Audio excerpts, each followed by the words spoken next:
Hard Knocks tonight on Can't wait. HBO, and Crowder himself you can watch tonight on Inside the NFL at 8 p.m. on the CW, Channel 39 here in Miami. You guys preview games? Like, will you look at the Dolphins-Cowboys game, or you really react to the weekend's games? We react more to the weekend's games, but we didn't. The Dolphins game, like the blowout, we actually talked about it, and they were like, we had to cut that because it wasn't like a 30-0. Yeah, a 30-0 win. There's not much to talk about that game. I was looking at the Sun Sentinel. David Furones does a Dolphins Q&A column. I thought this question was interesting. It says, year one, Mike McDaniel developed Tua. Year two, we've really seen the run game evolve. Year three, do we finally get our tight end and add another element to this offense? And David Furones says that could be a reasonable next step for the offense to take. It almost feels akin to LeBron James' development in his prime within his years here in Miami with the Heat. One offseason, he improved the three-point game. Another, he got in the post and worked his skills on the low block. Then it was maximizing his free throw percentage to make opponents pay when they put him on the line. However, the tight end is utilized in the offense, though, priority number one is for this player to be able to run block. That's why Mike Gesicki didn't fit in the last scheme. Yep. Contrarily, it's why Durham Smythe is a favorite of Mike McDaniel and offensive coordinator Frank Smith and tight ends coach John Embry. He's a huge key to the effectiveness of the perimeter run game, which is part of that year two evolution you speak of. Smythe, by the way, tied a season high with 4 receptions last Sunday against the Jets, going for 32 yards on those. David Furones writes, still, there has not been a touchdown from Smythe or any tight end, be it Julian Hill, Tyler Kroft, or anyone else this season. So that definitely is an area where this offense can stand to add some production, especially for a team that had its passing struggles in short yardage situations by the goal line. That was one thing Gesicki did provide last season in the red zone that this offense has been lacking in 2023. But the Dolphins were good at punching the ball in the end zone on the ground last week, and a big reason they don't have many opportunities for tight ends in the end zone is that a lot of touchdown passes are long ones to Tyreek Hill or last Sunday to Jalen Waddle. That would be one area that you could look at, Crowder, and say, you know what? Would be nice to have a target in the end zone from a tight end, because it does open it up a little bit. Maybe they don't get, and again, with Raheem Mostert there, he's a touchdown machine, so I'm okay with feeding the ball to him, and even Devon Achane as well. But it would be nice to have that big tight end target that's a constant threat when you get in the red zone. I thought Chase Claypool was going to be that guy. When they brought him in, I thought he was going to play a tight end. He's not a blocking guy. And the Durham Smythe, like what he does in blocking is great. They put Ingold into a lot of it. They put him at the tight end position and make him block and do the perimeter stuff. But I would anticipate that, because the Dolphins are going to have a very low draft pick. If the things go this year like we think they're going to go this year in the playoffs, they're going to have a very low draft pick.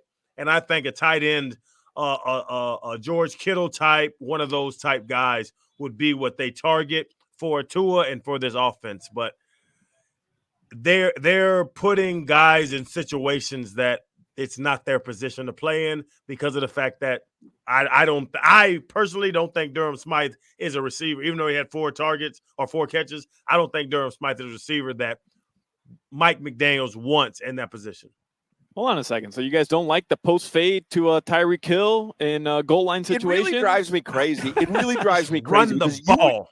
You have to thread the needle on that so much, and you've got to get the defender to jump too early. Like, you're counting on a lot of things to happen. I would love that. Like, I thought DK Metcalf might get one last night for Seattle, but yeah, you'd love to have that big target for the. It worked once, week 1 to Tyreek Hill, and it can work. By the way, we had that conversation when it happened. It was like, hey, Tyreek will tell you, if you throw it in the corner, I'm going to come down with it, because that's his confidence level, and sometimes he will. But, man, you'd love to have a big target back there that can go over the top of someone.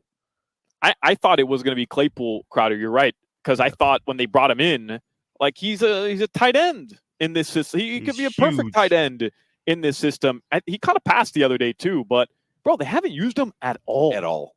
And bro, if you look at who I think right now is the best team in the NFL is the 49ers, how they're structured with Ayuk and Deebo Samuels and Christian McCaffrey. Christian McCaffrey is Raheem Mostert, who Raheem Mostert has more rushing touchdowns than Christian McCaffrey right now. You look at it, Waddle can be Ayuk, Deebo Samuel, Tyreek. Like, you see where McDaniels came from, and you know what he's trying to do. Just put a bunch of weapons on the field. The thing we're missing is a tight end.